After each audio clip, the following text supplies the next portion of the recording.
Pokemon! It's Akan membahas computer configuration. Oke, di sini kita ada 5 pembahasan. Yang pertama, komponen dasar komputer. Kedua, firmware dan booting. Ketiga, instalisasi US dan driver. Keempat, optimasi dan pemeliharaan. Kelima, klasifikasi dan perawatan. Yang pertama, komponen dasar komputer. 1. Menjalankan program. CPU mengambil, mengeksekusi, dan menghentikan instruksi untuk menjalankan program di komputer. Kedua, pemrosesan data. CPU melakukan perhitungan dan pemrosesan data yang diperlukan oleh sistem operasi dan aplikasi. Ketiga, kontrol unit. CPU mengontrol dan mengatur semua komponen lain dalam sistem komputer untuk menjaga efisiensi kerja. Keempat, optimasi performa. CPU menyesuaikan tingkat kerjanya untuk memastikan performa sistem tetap optimal sesuai kebutuhan. Selanjutnya kita akan bahas RAM untuk memori sementara. Mengakses data cepat. RAM memungkinkan akses data yang cepat dan efisien untuk proses yang sedang berjalan, meningkatkan kecepatan komputer.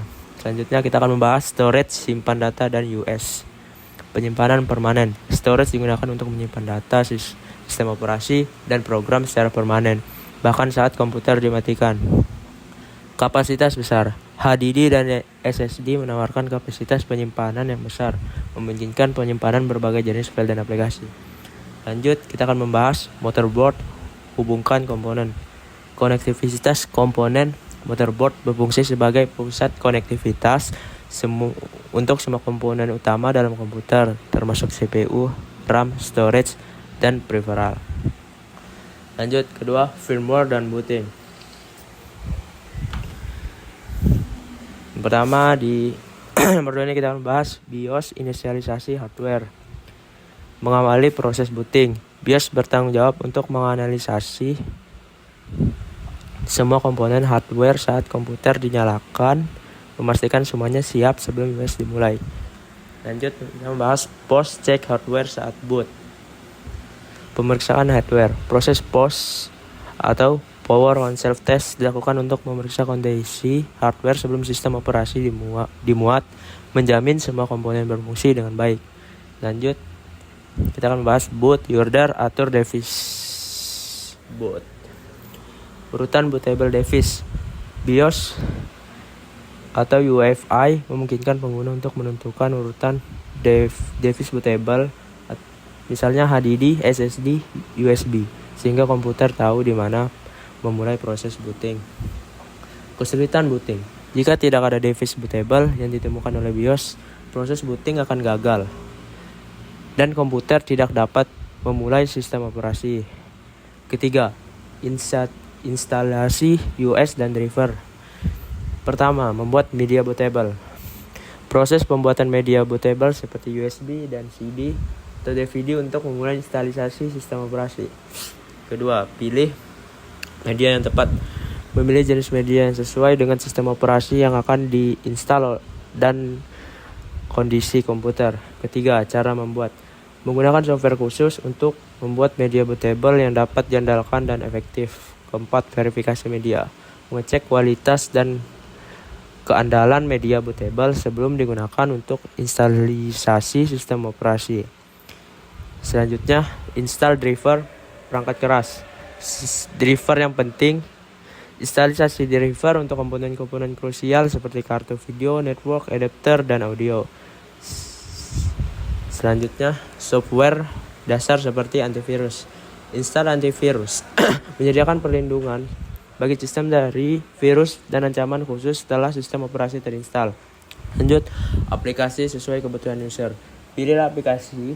Memilih dan menginstal aplikasi yang dibutuhkan oleh pengguna untuk tujuan spesifik atau yang lebih jelas. 4. Optimasi dan pemeliharaan. Perbarui sistem operasi. Pastikan sistem operasi selalu terbaru untuk menjaga kompatibilitas dan keamanan perangkat lunak serta hardware. Install driver terbaru. Driver yang terbaru dapat meningkatkan kinerja dan keandalan perangkat keras serta memperbaiki masalah yang mungkin muncul. Cek kesehatan storage rutin. Deteksi bad sector. Periksa dan perbaiki batch sektor pada storage untuk menjaga kegagalan, penyimpanan, dan kehilangan data. Bersihkan file sementara. Hapus file cache. Bersihkan file cache yang tidak diperlukan untuk membebaskan ruang penyimpanan dan meningkatkan performa sistem. Uninstall software yang tidak terpakai. Hapus aplikasi yang tidak lagi digunakan untuk mengurangi beban sistem dan memastikan ruang penyimpanan yang efisien. Dokumentasi konfigurasi penting. Catat versi driver. Dokumentasikan versi driver yang terinstall untuk mudah melakukan pengembalian atau perbaikan jika diperlukan. Kelima, klasifikasi dan perawatan. Hardware. Komponen fisik. Komputer seperti CPU, RAM, dan storage yang memungkinkan komputer berfungsi secara fisik. Software. Jika hardware adalah otak, software adalah jantung, meliputi OS, aplikasi, dan driver yang memungkinkan hardware bekerja secara efisien. Perawatan rutin komponen. Bersihkan debu. Menghilangkan debu dari komponen seperti CPU, RAM, dan motherboard untuk mencegah overheat dan meningkatkan efisiensi. Perbaiki sirkulasi udara. Pastikan area sekitar komputer memiliki sirkulasi udara yang baik untuk mencegah peningkatan suhu yang dapat merusak komponen. Bersihkan debu dan sirkulasi. Eksplorasi debu. Eksplorasi area dalam dan luar komputer untuk mengidentifikasi dan membersihkan debu dapat menyebabkan masalah kinerja. Periksa kondisi fisik perangkat. Cek kabel. Periksa apakah semua kabel yang terhubung dengan komponen terasa aman dan tidak rusak. Periksa perpaduan. Pastikan semua komponen terpasang dengan benar dan tidak ada yang terlepas. Periksa tanda kerusakan. Cari tanda-tanda kerusakan seperti bekas retak atau korrosi pada komponen untuk mengidentifikasi masalah. Periksa suhu. Periksa suhu komponen seperti CPU dan GPU untuk memastikan tidak ada yang berlebihan. Oke, sekian dari saya. Assalamualaikum warahmatullahi wabarakatuh. Oke, kali ini kita akan bahas troubleshooting komputer step. Oke, di sini kita akan ada 5 pembahasan. Yang pertama, pengertian troubleshooting. Kedua, langkah-langkah umum. Ketiga, verifikasi fungsi sistem. Keempat, masalah umum dan penanganan. Kelima, pencegahan dan perawatan. Oke, langsung aja yang pertama, pengertian troubleshooting. Apa itu troubleshooting? Secara definisi, troubleshooting adalah proses mendeteksi dan menganalisis masalah pada komputer untuk kemudian memperbaikinya. Seperti masalah hardware dan software. Mengidentifikasi masalah. Melakukan proses awal untuk mengidentifikasi masalah yang terjadi pada sistem komputer baik dari hardware maupun software. Tujuan troubleshooting.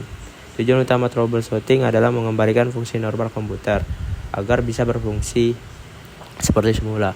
Minimalkan kerusakan.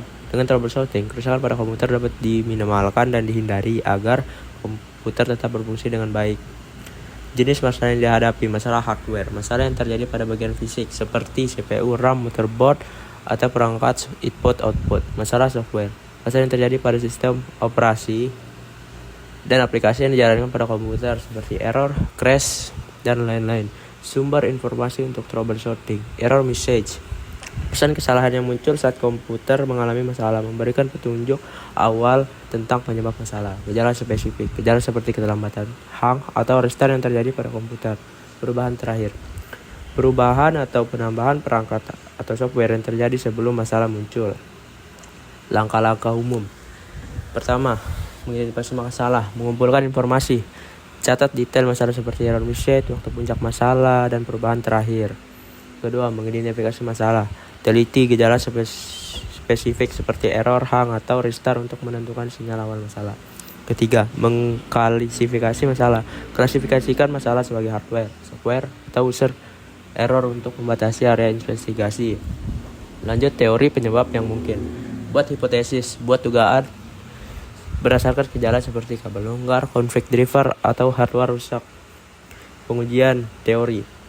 Examine hardware, cek koneksi hardware, PSU, dan komponen internal untuk menemukan potensi masalah fisik. Diagnosa software, uji driver OS dan perangkat lunak untuk mengidentifikasi konflik atau kerusakan. Rencana tindakan perbaikan. Step pertama, ganti hardware, perbaiki atau ganti komponen hardware yang rusak. Kedua, reinstall software, register driver atau OS yang konflik atau rusak. Step 3, optimasi konfigurasi. Atur ulang konfigurasi sistem untuk memastikan kinerja optimal dan mencegah kegagalan. Ketiga, verifikasi fungsi sistem. Pemeriksaan fungsi utama. Identifikasi masalah. Proses ini melibatkan pengumpulan informasi tentang gejala masalah, waktu terjadi, dan perubahan terakhir. Klasifikasi masalah. Membedakan antara masalah hardware, software, atau kesalahan pengguna adalah langkah penting untuk menentukan area yang perlu diamati. Booting dan akses OS. Menguji booting, memastikan komputer dapat mulai berfungsi dengan benar dan mencapai layar login sistem operasi. Verifikasi akses OS, mengecek apakah sistem operasi dapat diakses dengan normal dan semua perintah dapat dijalankan. Koneksi jaringan dan preval, menguji koneksi jaringan. Menyihir apakah komputer dapat terhubung ke jaringan lokal atau internet.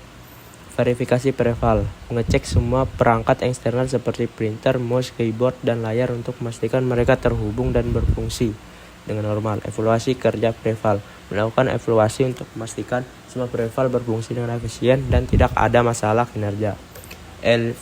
Evaluasi performa sistem, menguji performa, evaluasi kinerja sistem untuk memastikan semua komponen berfungsi dengan optimal dan tidak ada kegagalan atau penurunan kinerja. 4. Masalah umum dan penanganan. Contoh masalah hardware, komputer tidak nyala. Perhatikan apakah PSU atau power supply berfungsi dengan baik, cek kabel listrik. Tidak ada tampilan di monitor, pastikan kabel monitor terhubung dengan komputer, cek kualitas monitor, dan periksa koneksi video. Kipas tidak berputar, cek kabel kipas, pastikan kipas tidak tergangkang, periksa kondisi pendingin, boot gagal, periksa RAM, motherboard, dan cek koneksi internal. Lakukan POST, Power One Self Test. Contoh masalah software, komputer lambat, jalankan safe mode atau menghilangkan komponen konflik driver atau software, perbarui driver. US error, perbaiki file sistem dengan disk clean up, scan malware, atau reinstall OS jika diperlukan. Metode penanganan umum, identifikasi masalah, dapat informasi tentang gejala, waktu kejadian, dan perubahan terakhir untuk mengidentifikasi masalah. Perbedaan penanganan hardware software. Hardware fokus pada perbaikan fisik komponen seperti PSU, RAM, motherboard, dan koneksi internal. Software fokus pada pengguna safe mode, pembaruan driver, dan penghapusan malware untuk memperbaiki masalah software. Penjagaan dan perawatan. Perawatan rutin driver dan OS. Update driver secara berkala, memastikan driver perangkat terbaru untuk menjaga konflik dan memperbaiki kinerja sistem. Pembaruan sistem operasi, menyatakan pembaruan keamanan dan peningkatan kinerja untuk menjaga sistem tetap optimal. Penggunaan antivirus, instalisasi antivirus melindungi sistem dari virus, malware, dan ancaman cyber yang dapat menyebabkan kerusakan data. Pemeriksaan rutin, melakukan pemeriksaan secara berkala untuk mengidentifikasi dan memperbaiki potensi ancaman sebelumnya. Backup data penting. Pertama, backup secara berkala, menyimpan salinan data penting secara berkala untuk mencegah kehilangan data. Kedua, pemulihan data, memberikan kemudahan untuk memulihkan data jika terjadi kegagalan atau kerusakan pada sistem. 3. Strategi backup, menentukan strategi backup yang efektif untuk memastikan data selalu terlindung dan dapat diakses kapanpun. Dokumentasi konfigurasi dan riwayat. Terakhir, catatan konfigurasi, menyimpan catatan detail konfigurasi sistem untuk membantu dalam pemantauan dan perbaikan di masa depan. Oke, sekian dari saya. Wassalamualaikum warahmatullahi wabarakatuh.